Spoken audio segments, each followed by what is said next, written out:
किसी विशिष्ट अभिक्रिया के लिए यह वेग है k बराबर a की सांद्रता का 2 b की सांद्रता है और b की सांद्रता को स्थिर रख दिया जा रहा है, अर्थात b के कॉन्सेंट्रेट को कांस्टेंट कर दे रहा है। a की सांद्रता 3 गुनी की जाती है तो प्रारंभिक वेग, तो वेग जो था प्रारंभिक वेग, तो ये आपको पहले यह लिख लेंगे वेग इक्वल टू k और a की सांद्रता घात 2 और b की सांद्रता, तो इसको v अब कर रहा है, इसको v1 मान लीजिए या v1 मान लीजिए k और a की सांद्रता घात 2 और b की सांद्रता, ये आपका v1 हो गया। इक्वेशन फर्स्ट कर लेते हैं और लिखेंगे प्रश्नानुसार कह रहा है कि आप जो सांद्रता ये तो बराबर के रहेगा ही और b की सांद्रता वही रहेगा, क्योंकि लिखा b की सांद्रता स्थिर, अर्थात इसमें कुछ नहीं, और a की प्रारंभिक सांद्रता 3 गुना वृद्धि। तो यहाँ पर ये जो a है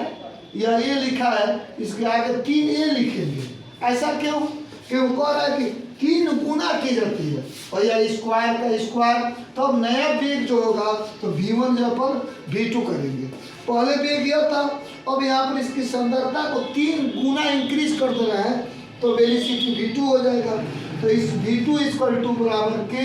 अब इसको वर्क करेंगे तो 9 हो जाता है, या आपका या वर्क करेंगे तो 9 हो जाएगा और ये स्क्वायर और फिर b की सांद्रता, या वर्क करने पर अलग अलग होगा, ये 3 का 9 होगा, a का स्क्वायर, तो इसको ऐसे भी लिख सकते हैं v2 इक्वल टू 9 जो है किनारे बाहर निकल जाएगा, 9 k हो जाएगा, 9 बाहर आ जाएगा, तो फिर a की सांद्रता को फिर आप ऐसे लिख सकते हैं और b की सांद्रता, तो v2 इक्वल टू 9,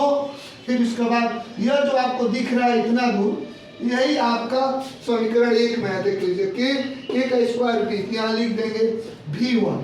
अर्थात अब जो नया वेग होता है तो प्रारंभिक वेग का 9 गुना, a की सांद्रता 3 गुना की जाती है तो प्रारंभिक वेग